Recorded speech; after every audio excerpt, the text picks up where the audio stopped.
ကိုယ်စိတ်ကိုပင်ပန်းစီမဲ့အရာတွေကိုမေ့ထားလိုက်ပါလူတိုင်းကလူပင်ပန်းတဲ့ဓာတ်ကိုခံနိုင်ကြပေမဲ့စိတ်ပင်ပန်းတဲ့ဓာတ်ကိုတော့မခံနိုင်ကြဘူးဟိုအရင်ကလေးဘဝကကိုယ်အလိုမကြတိုင်းချော့မဲ့သူစိတ်ချမ်းသာအောင်ပျော်ရွှင်အောင်လုပ်ပေးနိုင်တဲ့မိဘတွေရှိပေမဲ့အသက်အရွယ်ရလာလို့ကိုယ့်ဘဝကိုရှောင်လန်းရတဲ့အခါဘယ်သူကမှကိုယ့်စိတ်ကိုချမ်းသာအောင်ပျော်ရွှင်အောင်လုပ်မပေးနိုင်တော့ဘူးကိုယ်စိတ်ကသာကိုယ့်ကိုစိတ်ချမ်းသာအောင်ထားနိုင်မဲ့တခုတည်းသောအရာဖြစ်တယ်လူတိုင်းကဘဝမှာအကြောင်းအမျိုးမျိုးကြောင့်စိတ်တက်ကြခြင်းဝမ်းနည်းခြင်းပူဆွေးသောကတွေပြေးမလွတ်နိုင်အောင်ရှိတတ်ကြပါတယ်ဒါပေမဲ့ဒီအရာတွေအားလုံးကကိုယ်စိတ်ကဖြစ်ပေါ်လာတာကြီးပဲကိုယ်စိတ်ကိုထိန်းရင်ဖြစ်ပေါ်လာတဲ့ခံစားချက်တိုင်းကိုအစွဲမထားရင်အကောင်းဆုံးပါဖြစ်သမျှအကြောင်းကိုပြုပြင်ရရင်ပြုပြင်လို့မရတဲ့အရာဆိုရင်ကြည်ကြည်နက်နက်လက်ခံလိုက်ပါကြားသမျှစကားတွေကိုနားတဲ့အစွဲမထားပါနဲ့နားထောင်သင့်သမျှနားထောင်နားမထောင်သင့်တဲ့စကားတွေကိုထုတ်ပလိုက်ပါဘာကိုမှအစွဲမထားပါနဲ့လူတိုင်းကလူပင်ပန်းတဲ့ဓာတ်ကိုခံနိုင်ကြပေမဲ့စိတ်ပင်ပန်းတဲ့ဓာတ်ကိုမခံနိုင်ကြဘူးဒါကြောင့်ကိုယ်စိတ်ကိုပင်ပန်းစေတဲ့လူတွေကိုမေ့ထားလိုက်ပါကိုယ်စိတ်ကိုဒဏ်ရာပေးတဲ့ဝန်းကျင်ကိုဝေးနေလိုက်ပါကိုယ်နဲ့မကိုက်တဲ့ဖဏတ်တွေကိုသဲကြိုးပြတ်တဲ့အထိသဲကြိုးပေါက်ခံပြီးတော့မစီးချင်ပါနဲ့ကိုယ်ခြေတောင်းနဲ့ကိုက်တဲ့ဖဏတ်တရားဆိုတာကတော့ရှိကိုရှိမှာပါရှားစီးလိုက်ပါ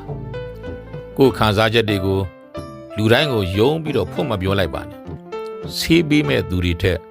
မီးရှို့မဲ့သူတွေကပိုးပြီးတော့များတတ်တယ်ဒီစိတ်နဲ့ကိုယ်လဲပျော်နိုင်မှာမဟုတ်တော့တကယ်တော့လောကမှာပျော်ရွှင်မှုပေးနိုင်တဲ့သူဟာကိုယ်တိုင်ကလွဲပြီးဘယ်သူမှမရှိနိုင်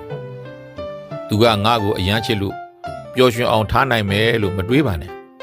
ကိုယ်လဲလူသူလဲလူအ ਨੇ မြတော့စိတ်ရှုပ်စရာတွေရှိနိုင်တာပါပဲကိုယ်စိတ်ကိုယ်တောင်ပျော်အောင်မထားနိုင်တာသူတစ်ပါးစီကရဖို့ဆိုတာမဖြစ်နိုင်ပါဘူးဘလောက်ပဲကြီးမားတဲ့ပြဿနာတွေဖြစ်နေပါစေအချိန်တန်ရင်တော့လေပြီးဆုံးသွားမှာပဲဆိုတာမမေ့ပါနဲ့အသွေးအသားတွေနဲ့တိဆောက်ထားတဲ့ခန္ဓာကိုယ်ကြီးနာတာကျင်တာကြိုက်တာခဲတာတွေရှိတယ်ဆိုတာသဘာဝပါအဲ့ဒါသဘာဝဒုက္ခသဘာဝဆင်းရဲတွေ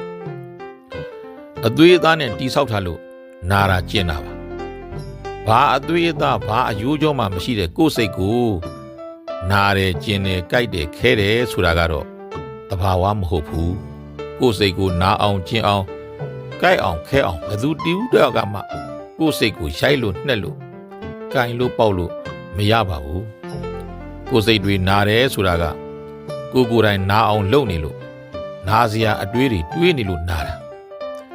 ကိုယ်စိတ်တွေဆင်းရဲတယ်ဆိုတာကလည်းကိုယ်ကိုယ်တိုင်ဆင်းရဲအောင်လုပ်နေလို့စိတ်ဆင်းရဲစရာအတွေးတွေတွေးနေလို့ဆင်းရဲနေတာညီကုန်းချုပ်ပြောချင်ပါတယ်မှတ်ထားလိုက်ပါကိုယ်စိတ်ကိုဘယ်သူမှနာအောင်ယူရိုက်လို့မရဘူးကိုယ်စိတ်ကိုဘယ်သူမှစိတ်ကိုကင်ပေါက်လို့မရဘူးကိုယ်စိတ်မှာဘာအသွေးအသားမှမရှိဘူးကိုယ်စိတ်မှာဘာအယိုးအကြောမှမရှိဘူးဒီလိုဆိုစိတ်ကိုဘယ်သူဘယ်အရာကမှ